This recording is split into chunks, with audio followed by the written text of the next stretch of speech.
Hello. Well, after Easter, I had a couple of days off. I don't know about you, but I'm not very good at days off. There's always something that needs doing, isn't there? We're always busy rushing around. I used to not be able to sit down unless I'd done the vacuuming.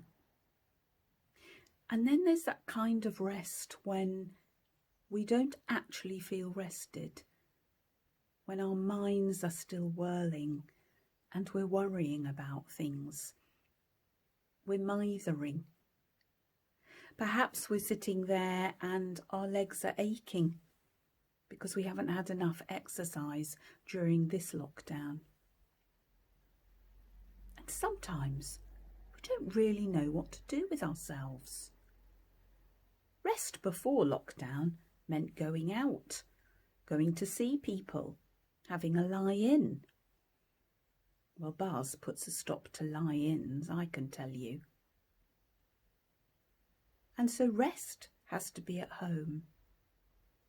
But rest can be different, can't it? It can be having a walk, it can be having a cup of tea, it can be chatting on the phone, though that can also be exhausting in itself.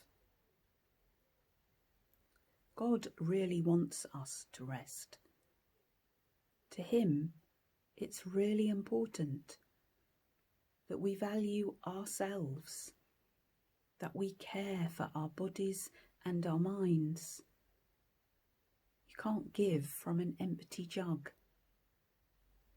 In Genesis, after God had created the world, he had a rest.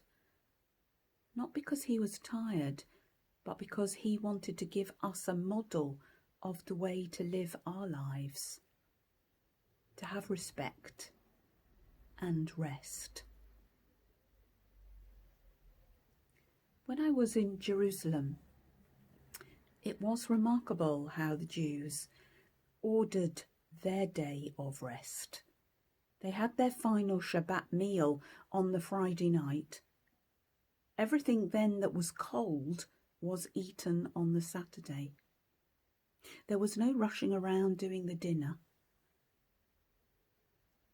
They weren't like those mums that I know that never have a rest, that hold down 2 jobs and then get home and cook the dinner. And even if we're retired, how do we rest? How do we rest our minds as well as our bodies?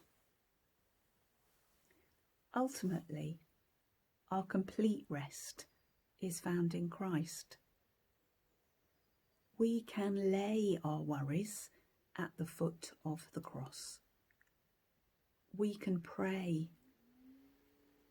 We can hand over those things that are mithering at us in the early hours of the morning. We can think on the Lord and say, I give my burdens to you, Lord,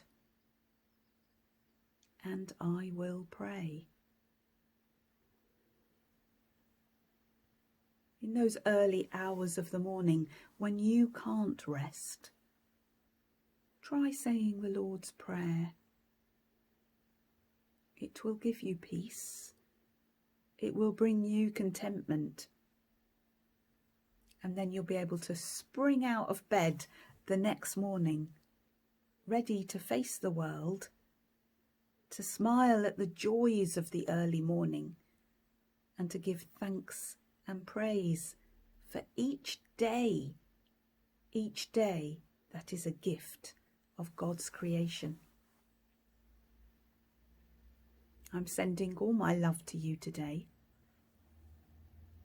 I will try and rest, though I know I'm not very good at it, but we'll just keep on trying. God bless. Take care.